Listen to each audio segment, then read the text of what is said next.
Once your groups are created, you can configure activity settings to meet each group's needs. It's a really impressive way of creating groups and giving them each their own settings that make sense for their needs.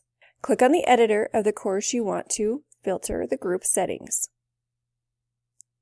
In your syllabus, choose a folder or activity.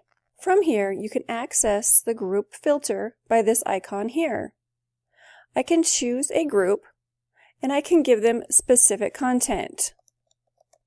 I could also change their settings, for example, and I can make the passing score for the red team 80%.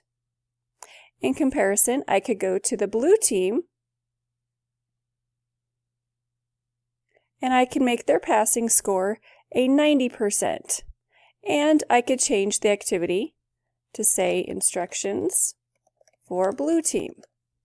As I toggle through the groups, this will retain the settings for each group. So if I go back to red, you'll see the content changed for the red team, and the settings stayed the same for the red team, and vice versa for the blue.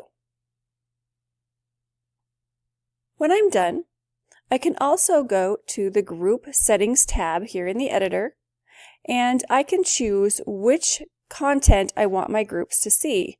I could very easily turn on and off content based on my groups. I can filter my folders very quickly to find the content I want to filter by group. I can also filter by my grouping subsets. I have the option to view by property, activity, or group, or I can show visibility, or I can change the due date based on the groups.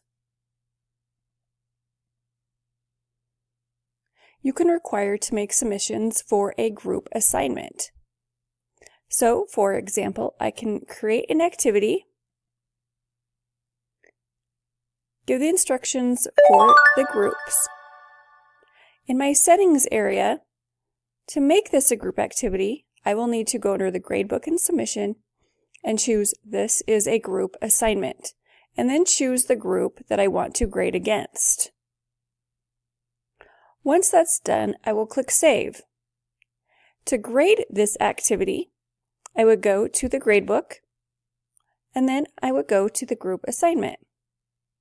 Click on the header of the activity to see the activity grader. Only one student in a group is required to make a submission for a group assignment. You can review the submission and assign a grade that applies to every student that is in the group when you submit the grade.